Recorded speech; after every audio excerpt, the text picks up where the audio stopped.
Hello दोस्तों, welcome to car bike 360। मैं हूं वीवू, आपका होस्ट और दोस्त, और आपका स्वागत है आज की वीडियो में। आज हमारे साथ में है यामाहा एरोएक्स। अब ये एरोएक्स 150 सीसी का स्कूटर है और ये देखने में ना आपको बहुत ज़्यादा लगेगा कि R15 बेस्ड है। ये एक्चुअली R15 ही समझो आप इसको, क्योंकि इसके अंदर इंजन वगैरह सब चीज़, मैकेनिकल सब चीज़ जो है वो ज़्यादातर तौर पे R15 से ही कैरी की गई है। और इसको एक स्कूटर का ऊपर दे दिया गया है, एक स्किन इसको ओढ़ा दी गई है और ये अब बन गई है स्कूटर फ्रॉम यामाहा। तो ये काफ़ी फ्रेश एंट्री है यामाहा की तरफ से। और ये जो है वो 2 वेरिएंट्स में अवेलेबल है। 3 कलर ऑप्शन आपको यहाँ पे मिलते हैं। Flashing lights dance with fire in the night. I'm wired. Watch the time pass us by. Is this feeling lying? Could you pass the lighter? Yeah, I'm trying to keep my cool. Nicotine in my veins, flaming up desires. What am I supposed to do? 'Cause it feels so good. Feeling wild like a zoo. Put me in a mood. अब इसके बारे में बताते हैं और जानते हैं, और क्यों ये एक इम्पॉर्टेंट स्कूटर बन जाता है यहाँ पे, उसके बारे में ज़रा बात करते हैं। आप स्टे ट्यून रहिए। सो दोस्तों, सबसे पहले हम लोग इसके डिज़ाइन के बारे में बात करते हैं। तो जो सबसे मेजर अट्रैक्शन है ना इस बाइक का या स्कूटर का, मैं कहूँगा, बार बार मेरे दिमाग में जो है ना बाइक लगी हुई है, लेकिन वो है इसकी हेडलाइट यूनिट।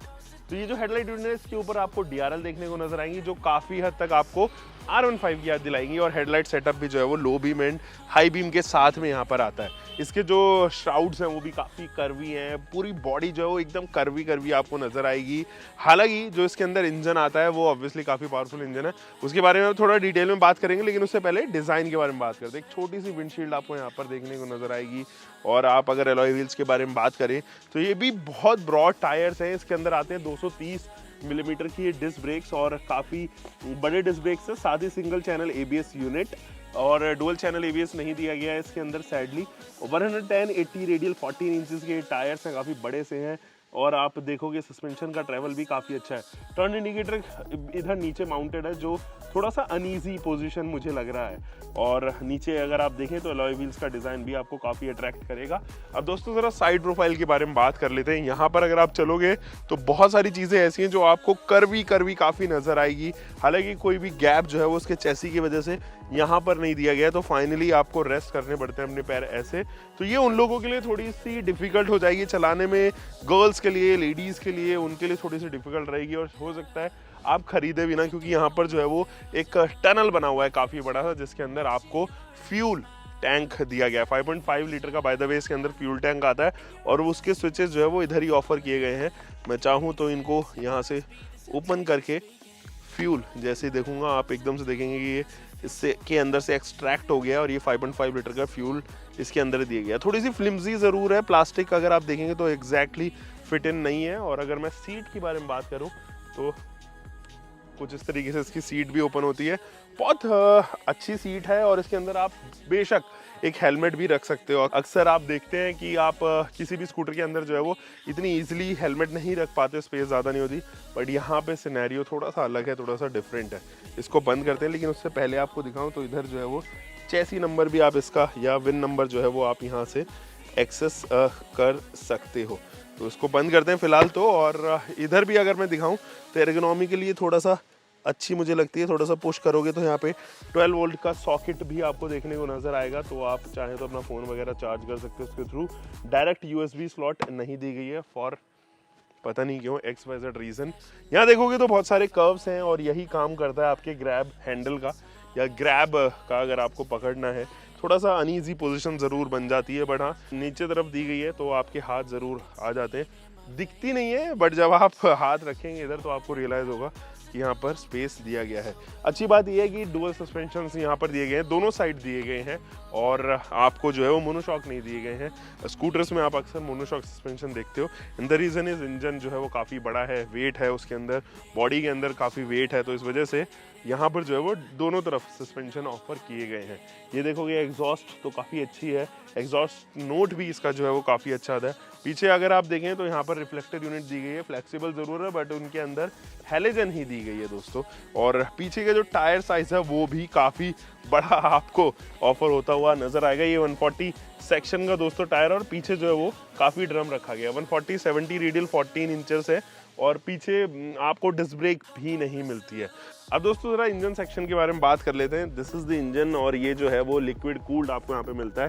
काफ़ी बड़ा सा फिल्टर यहाँ पे दिया गया है और ये 155 सीसी का इंजन है। हालांकि ये 19 bhp के आसपास प्रोड्यूस करता है R15 में, बट इसको डिट्यून किया गया है 14.7 bhp के करीब। 13 न्यूटन मीटर का टॉर्क ये डिलीवर करता है। CVT ट्रांसमिशन आता है, इसलिए आपको लो एंड और मिड एंड तो ठीक मिलता है, लेकिन टॉप रेंज जो है वो आपको थोड़ी सी वीक ऑफर होती हुई नजर आएगी। अच्छी बात यह है कि CVT होने के बावजूद भी इसकी लो एंड जो है वो काफ़ी अच्छी है। अक्सर CVTs में रबर बैंड इफेक्ट होने की वजह से लो रेंज जो है वो काफ़ी थोड़ी सॉर्टेड नहीं रहती है। दोस्तों लिक्विड कूल्ड होने की वजह से आप इधर जो है वो एक छोटा सा रेडिएटर भी देखोगे और ये जो रेडिएटर है वो हॉरिजॉन्टली माउंटेड है। अक्सर इस तरीके से जो है वो माउंट किया जाता है, बट इसमें जो है वो साइड माउंटेड दिया गया है। कुछ इस तरीके से आप यहाँ पर सस्पेंशन की प्लेसिंग देखोगे तो अच्छे खासे पावर फिगर्स डेवलप करती है। और इसको टॉप स्पीड इसकी रियल लाइफ में मैंने जहाँ तक महसूस करी वो 112 के आसपास महसूस करी, which is great for a scooter like this. अच्छा खासा वेटेड स्कूटर है, 5.5 लीटर का इसके अंदर टैंक है। Real life mileage I believe 35 to 40 के आसपास आना चाहिए। देखेंगे किस दिन इसका ज़रा टेस्ट करके देखेंगे माइलेज का और फिर जानेंगे कि कितना एक्चुअली इसके अंदर जो है वो यहाँ पर फ्यूल कंज्यूम हुआ है। अब अगर मैं ड्राइव के बारे में बात करूं तो इसके ड्राइव क्वालिटी लिटरली दोस्तों काफ़ी अमेजिंग है। फील भी आपको होती है कि यार जब आप एक स्कूटर को चला रहे होते हो तो वो रबर बैंड इफेक्ट इसके ट्रांसमिशन में एक्चुअली नहीं है, CVT होने के बावजूद भी। तो जब आपको क्विक रन चाहिए हो, आप जैसे ही एक्सीलरेटर या थ्रॉटल दोगे तुरंत ये जो है वो पिक लेगी और 0 to 100 अचीव करने में बहुत ज़्यादा टाइम नहीं लगाती है, टू बी वेरी फ्रैंक। लेकिन उसके बाद जो है वो आप समझे कि 90 की स्पीड के बाद में ये थोड़ा सा फ्री हो जाता है इंजन। और ऑब्वियस सी बात भी है क्योंकि CVT ट्रांसमिशन के अंदर लगा है तो लिमिटेशंस काफ़ी हद तक बढ़ जाती हैं। अगर यहीं पर कन्वेंशनल गियर बॉक्स होता, मैनुअल गियर बॉक्स होता, तो मेरे ख्याल में ये स्पीड जो है वो 120-125 के आसपास भी टच कर पाती ये स्कूटर। बट कुछ डिसएडवांटेज ज़रूर जुड़े हुए हैं। आप अगर कॉलेज में जा रहे हैं और थोड़ा सा यंग हो और तो आपके लिए काफ़ी अच्छा ऑप्शन रह सकता है उस तौर पे, लेकिन गर्ल्स के लिए स्पेशली थोड़ी सी प्रॉब्लमेटिक रहेगी। और स्पेशली तब जब आपको क्रॉस, आपके जो लेग्स हैं वो ज़रा क्रॉस नहीं कर पाएंगे इस टनल को और आपको जो है वो एक जंप लेके पैर जो है वो दूसरे तरफ रखने पड़ेंगे, इसलिए थोड़ा सा आपको मुश्किल ज़रूर लग सकता है। चलाने के बारे में मैं बात कर रहा था, इंजन काफ़ी रिफाइंड है दोस्तों इसका, और जब आप इसको लेके चलेंगे, सिटी में चलाएंगे तो आपको रियलाइज़ होगा लिटरली काफ़ी कम आवाज़ जो है वो प्रोड्यूस करती है कंपैरेटिव इसके कंपटीशन। इसके ज़्यादा तौर पर आप नहीं देखोगे, लेकिन कंपटीशन में बर्गमैन सीरीज़ को हम लोग रख सकते हैं और स्कूटर्स को रख सकते हैं।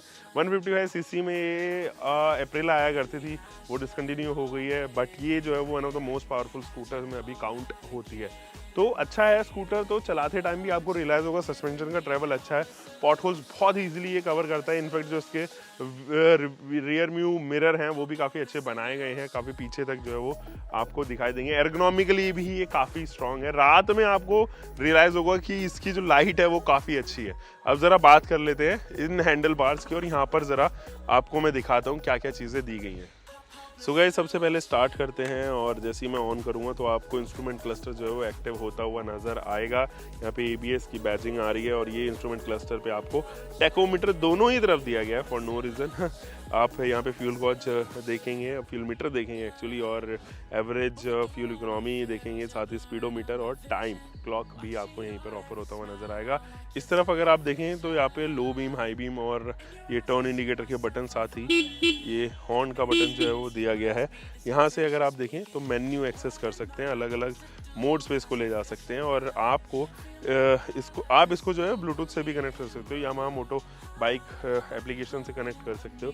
इस तरफ आइडल स्टार्ट स्टॉप भी दिया गया है, ताकि जब भी आप सिटी में लेके चलें तो कहीं पर भी अगर आपको लगे या फिर इंजन को लगे कि नहीं अभी कोई नीड नहीं है मेरे ऑन होने की, तो ये इंजन को शट डाउन कर देगा, और जैसे ही आप थ्रॉटल दोगे तो ये एक्टिवेट हो जाएगा। इस तरफ जो है वो यहाँ पर आपको कुछ इस तरीके का इलेक्ट्रिक बटन दिया गया ताकि आप इसके मोटर को एक्टिव कर सकें। सो कुछ इस तरीके का है दोस्तों ये स्कूटर। आपको ज़रूर 150 सीसी का ये नज़र आएगा, लेकिन उस हिसाब से प्राइसिंग भी इसकी रखी गई है। 3 कलर ऑप्शन जैसे कि मैंने आपको बताए थे और बहुत सारे फीचर्स इसके अंदर ऑफर किए गए हैं यामाहा द्वारा। तो एक अच्छा स्कूटर उन लोगों के लिए साबित होता हुआ नज़र आएगा जिनको स्कूटर भी चाहिए, स्कूटर का प्रैक्टिकलिटी भी चाहिए, साथ ही साथ उनको परफॉर्मेंस भी चाहिए। उनके लिए स्कूटर काफ़ी कमाल का यहाँ पे रहने वाला है। स्पेस यूटिलाइजेशन प्रॉपर से अगर यामाहा करते तो और भी अच्छा होता, स्पेशली ये टनल को लेके जो इश्यूज हैं वो अगर थोड़ा बेटर होता तो मुझे काफ़ी अच्छा लगता। हम मिलेंगे दोस्तों एक और नई वीडियो में। आप तब तक अपना ध्यान रखें, सुरक्षित चलें। Until for next time, bye bye, take care and keep loving your car, bike, whatever vehicle you are having, drive safe guys.